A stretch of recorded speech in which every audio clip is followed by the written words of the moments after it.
But with me, the writing doesn't come like I was telling. Sometimes I'll just think about it. I'll go days or weeks without writing anything, and then I pour it out, and I'll write like for 3 days straight.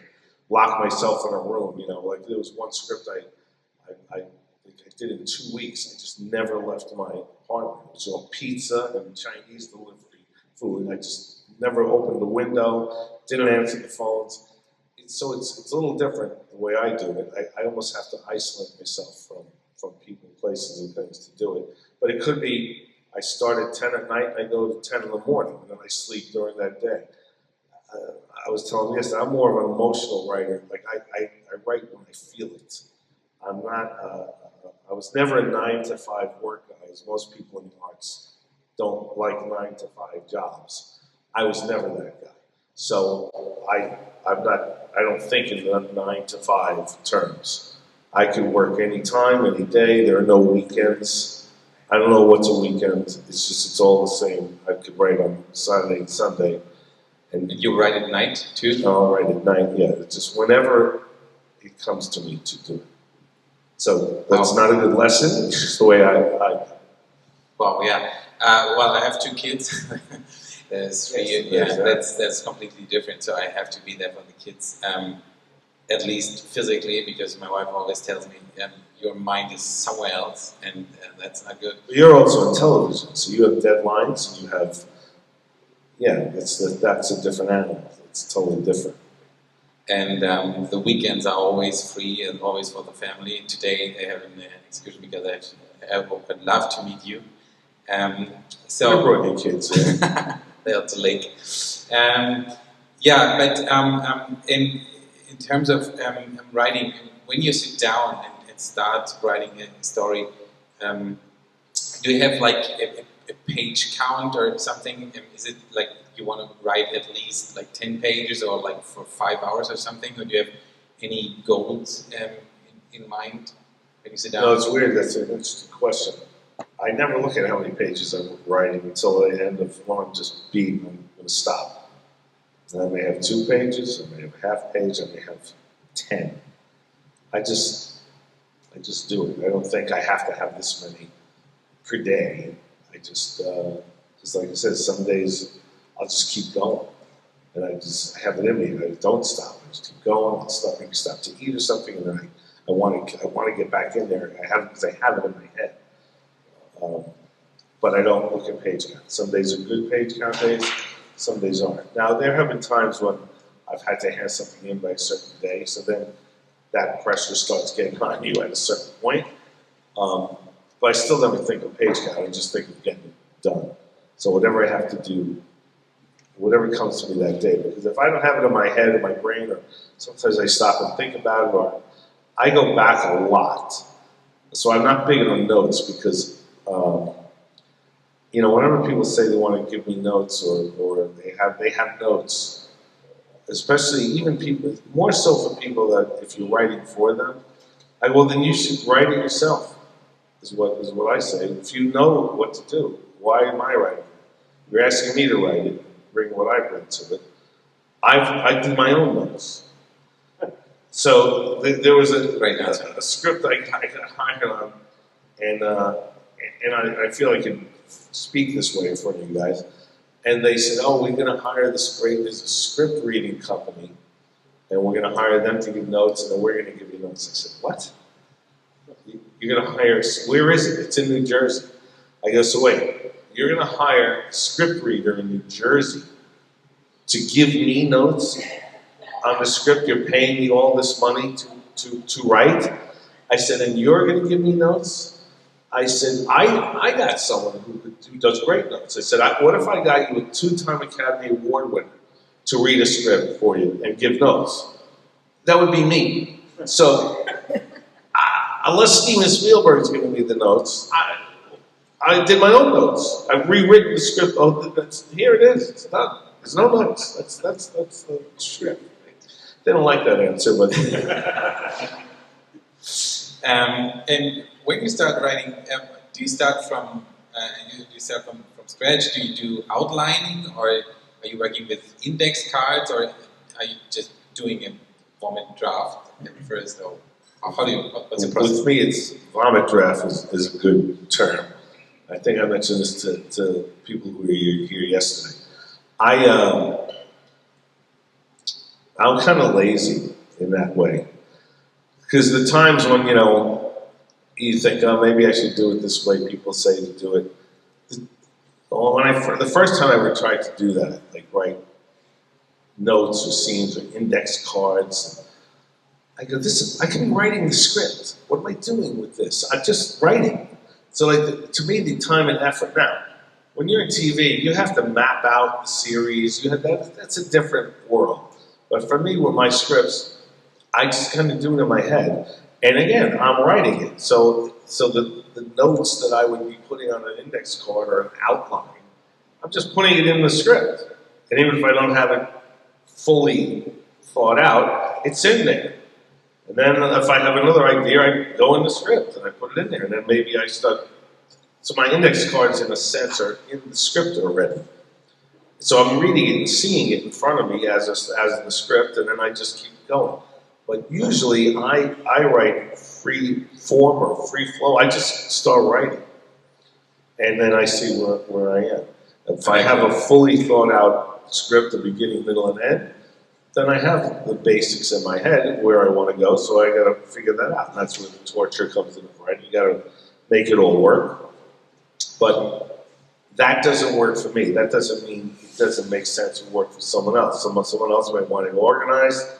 They have their scenes, their index cards, they put them on the wall, and then they start writing based on that. I just like to dive into it and just start writing. I just open up, look at a blank page, and then start. I mean, you basically said you grew up on a movie set. You're very familiar with storytelling. Have you ever considered theory, like have you ever read Save the Cat or whatever? Do you have a structure? I don't know what that is. Great answer. Well, that's the most important book in German screenwriting. It's by Blake Snyder, and it's called Save the Cat, and it basically tells you what should happen, like on every page. And everyone in Germany has read it, like all the editing, the commissioning editors, and they as soon as you hand in a script, they compare it with Save the Cat, the structure. It's horrible, but it works. So if you want to succeed, you have to stick to it. Yeah. Is that guy big? Is he a big screenwriter? Say it again. Is he a big screenwriter? Is he No, giant movies made? he just No. did one movie. No, he writes books on how to tell you how to write movies, but he doesn't write any movies himself. I mean, most of those books, and you see these classes in Hollywood, there's certain guys that are known like that too, and you have to read their book and go to their seminars. I go, what movies have they made? They've never made a movie. So why am I listening to them? And as I said yesterday, as we talked about yesterday, I'm not saying that any of that is wrong. Act 1 and Act 2 and Act 3 and the arc of the character. I've never thought about that once on anything I've ever done. Because through osmosis, if you're a movie lover and a book reader, I never even knew the proper page count. The first movie I wrote, I just wrote it, and it just worked out that it was, because to me it was like I'm watching a movie. I know a movie, the basic arc and timing in a sense, I guess. I didn't start that way. I just kind of did it.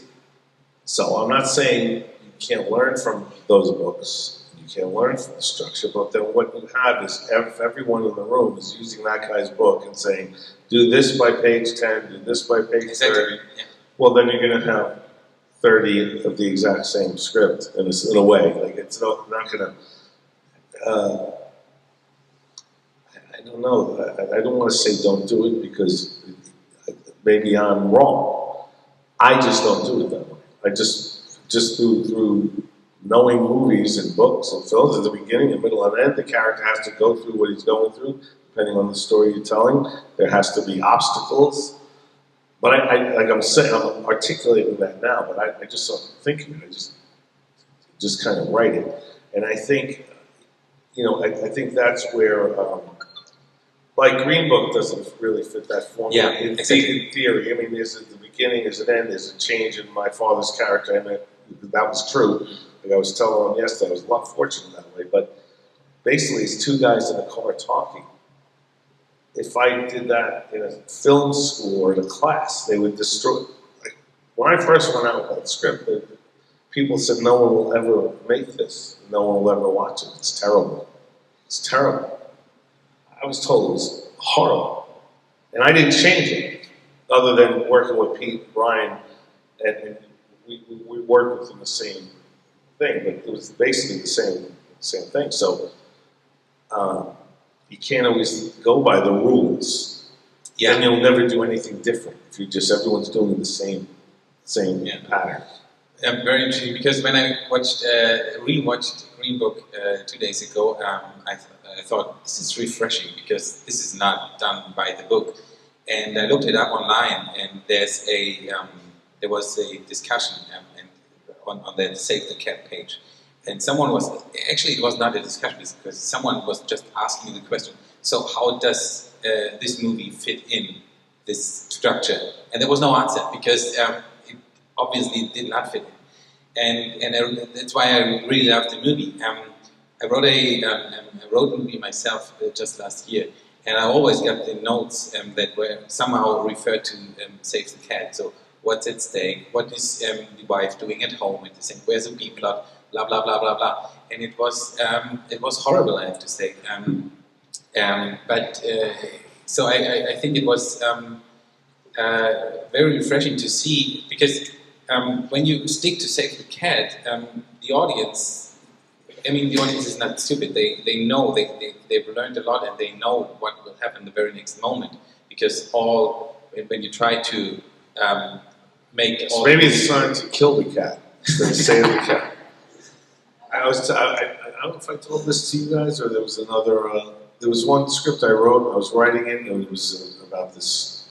I don't know, about an alien. And the planet is dying, and species is dying, and he comes into a human body to try to check out Earth to see if he can bring these other aliens down to take over human bodies, because they have no planet anymore.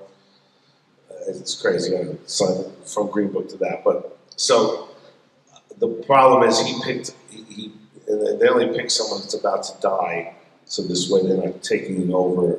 They're like kind of good aliens. They don't want to kill anyone. But they need to get into a body. So only this guy picked a guy that was a serial killer.